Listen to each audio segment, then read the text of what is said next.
So you notice the swirl of the water. See the bird out there moving to the left, but the water near our land is moving back up to the right. So I think this pretty well shows that we're not in the river flow, which is a good thing. It's almost like this water backs up and flows back up. See the stuff moving toward us? Yet the stuff out there is moving away. That's the island out there. Sand island is gone. And out there is that beautiful gazebo is underwater. You might be able to walk to it, but I sure wouldn't try. Mike's land is underwater. It looks like hunters did pretty good. Not great, but pretty good.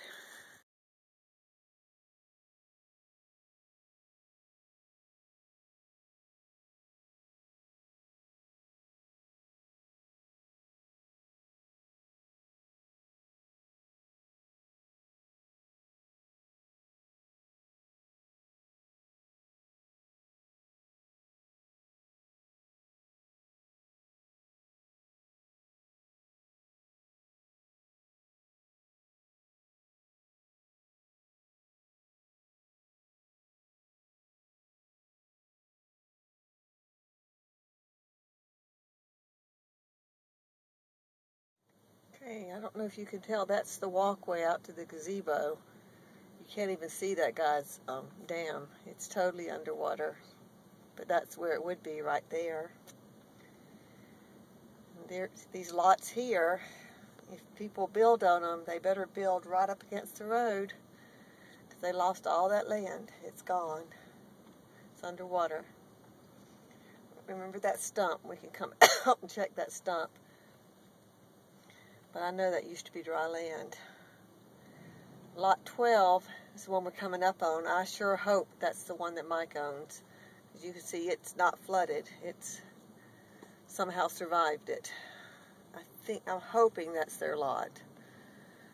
It did real well. And out there in the foreground, that's Hunter's land. It's not under. Or at least the main parts aren't under, but edges are. And I mean, the water is right on it. I can only imagine what it was like yesterday. So here's lot 11. Couldn't build a house there. I'm not even sure if a lot 10 existed. If it did, they need to sell it, because it would be this, and it's totally gone. Totally underwater. There's hunters out there in the background.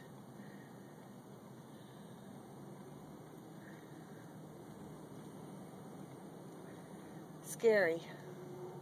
It's scary. This wasn't even called a 100-year flood, Bob. So, turning back now into Hunter's cul-de-sac. This is lot 10 that's underwater. This is lot 9 coming up. Most of those beautiful trees are underwater. So, Hunter survived, like I said, somewhat. You can't get out there. Look at somebody tried in the truck. It just went down in the mud, in the murk. So he can't even get a vehicle out there. But the edge of it is okay. But if I turn the corner, I want you to see how close, look how close the river is. You cannot even tell there's property here. It is all the way up. Look at that. That's the river right there. And it's flowing hard. So, I'm concerned. Now I know why they built this dock up here, because when it's underwater, it sits out on the water and it's real pretty. Can you see where the water is on the barge ramp? It's right on us. So this area will not flood. It looks like it's pretty safe, but